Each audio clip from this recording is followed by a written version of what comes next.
104 ഇന്ത്യക്കാരെ കയ്യിൽ വിലങ്ങണിയിച്ച് കാല് ചങ്ങല കൊണ്ട് ബന്ധിച്ച് കൊടും കുറ്റവാളികളെ പോലെ അമൃത്സറിൽ ഇറക്കി അമേരിക്കൻ സൈനിക വിമാനം തിരിച്ചുപോയിട്ട് മണിക്കൂറുകൾ പലതു കഴിഞ്ഞിട്ടും നെഞ്ചളവിന്റെ വണ്ണത്തിൽ ഊറ്റം കൊള്ളുന്നവർ ഒന്ന് ഞരങ്ങിയതുപോലുമില്ല.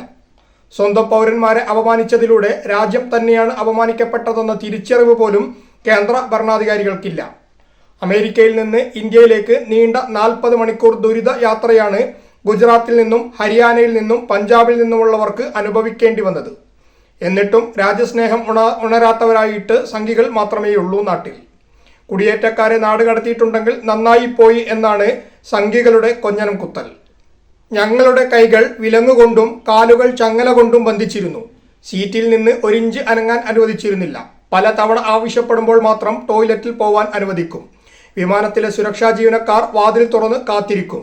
അനധികൃത കുടിയേറ്റക്കാരെന്ന് മുദ്രകുത്തി അമേരിക്കൻ സൈനിക വിമാനത്തിൽ എല്ലാ മനുഷ്യാവകാശങ്ങളും കാറ്റിൽ പറത്തി ഇന്ത്യയിലെത്തിച്ച 104 പേരിൽ ഒരാളായ പഞ്ചാബ് ഹോഷിയാർപൂരിലെ 40-കാരനായ ഹർവീന്ദർ സിംഗ് കണ്ണീരോടെ മാധ്യമപ്രവർത്തകരോട് പറഞ്ഞതാണിത്.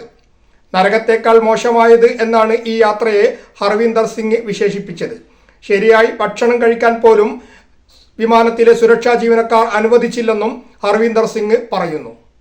സൗകര്യങ്ങൾ കുറഞ്ഞ ശരിയായ ഇരിപ്പിടങ്ങളോ മതിയായ ടോയ്ലറ്റുകളോ പോലുമില്ലാത്ത ഒരു സൈനിക വിമാനത്തിൽ യുദ്ധത്തടവുകാരെ പോലെ വന്നിറങ്ങിയവരുടെ അവസ്ഥ അത്രയും ഭീകരമാണ്. ഏതാണ്ട് 20 മണിക്കൂർ എടുക്കുന്ന യാത്രയ്ക്ക് 41 മണിക്കൂർ എടുത്താണ് സൈനിക വിമാനം കുടിയേറ്റക്കാരെയും കൊണ്ട് ഇന്ത്യയിലെത്തിയത്. ഫെബ്രുവരി 4-ന് ടെക്സസിലെ സാൻ അന്റോണിയോയിൽ നിന്ന് ഇന്ത്യയിലേക്ക് പുറപ്പെട്ട US സൈനിക വിമാനം C-17 ഗ്ലോബ് മാസ്റ്റർ ഇന്നലെ പഞ്ചാബിലെ അമൃത്സറിൽ ഇറങ്ങുന്നതിനു മുമ്പ് ഇന്ധനം നിറയ്ക്കുന്നതിനു മറ്റുമായി 4 ലാൻഡ് ചെയ്തത്. ഹരിയാന, ഗുജറാത്ത്, പഞ്ചാബ്, മഹാരാഷ്ട്ര, ഉത്തർപ്രദേശ്, ചണ്ഡീഗഡ് എന്നിവിടങ്ങളിൽ നിന്നുള്ളവരെയാണ് അമേരിക്ക കയറ്റിവിട്ടത്. എല്ലാ രാജ്യവും മതിയായ താമസരേഖയോ മറ്റോ ഇല്ലാത്ത കുടിയേറ്റക്കാരെ അതത് രാജ്യത്തേക്ക് കയറ്റി അയക്കാറുണ്ട്. എന്നാൽ അതൊക്കെയും അന്താരാഷ്ട്ര മര്യാദയോടും മനുഷ്യാവകാശങ്ങൾക്ക് വില കൽപ്പിച്ചുമാണ് നടപ്പാക്കാറുള്ളത്. ഒരു കാലത്ത് മൊട്ടയടിച്ച് കുടിയേറ്റക്കാരെ വിടാറുണ്ടായിരുന്നുവെങ്കിലും പിന്നീട് അതുപോലും യാത്രക്കാരന്റെ അഭിമാനത്തിന് ക്ഷതമേൽക്കുമെന്ന് കണ്ടെത്തി പല രാജ്യങ്ങളും എടുത്തുകളയുകയായിരുന്നു. എന്നാൽ പുരോഗമന മനുഷ്യാവകാശ അധ്യാപനങ്ങൾ മറ്റു രാജ്യക്കാരെ പഠിപ്പിക്കാനിറങ്ങുന്ന അമേരിക്കൻ കാർമികത്വത്തിൽ നടന്ന കുടിയേറ്റ വിരുദ്ധ നടപടി മര്യാദയുടെ എല്ലാ സീമകളും ലംഘിക്കുന്നതായിരുന്നു. എന്നിട്ടും അതിനെ ന്യായീകരിക്കാനും ലളിതവൽക്കരിക്കാനുമാണ് വിദേശകാര്യമന്ത്രി S. ജയശങ്കർ ഇന്ന് വായ തുറന്നത്.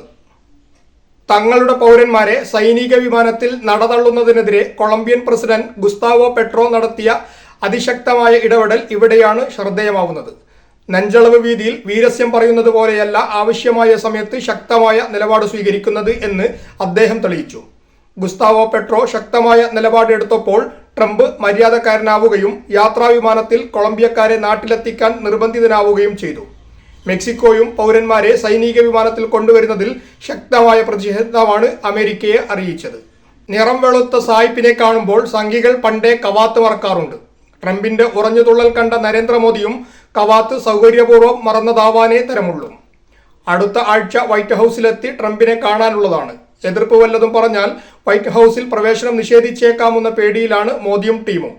അമേരിക്കൻ സൈനിക വിമാനത്തെ ഇന്ത്യയുടെ മണ്ണിൽ ഇറങ്ങാൻ അനുവദിച്ചതിലും നാടുകടത്തപ്പെട്ട് രാജ്യത്ത് എത്തിയവരെ വിമാനത്താവളത്തിൽ നിന്ന് മാധ്യമങ്ങളോടോ മറ്റുള്ളവരോടോ സംസാരിക്കാൻ പോലും അനുവദിക്കാതെ പോലീസ് വാഹനങ്ങളിൽ അതീവ രഹസ്യമായി കൊണ്ടുപോയതിലും ഇവരുടെ ചിത്രങ്ങളൊന്നും പുറത്തുവിടാത്തതിലും ഉണ്ട് മോദിയുടെയും സംഘികളുടെയും അമേരിക്കൻ പേടി.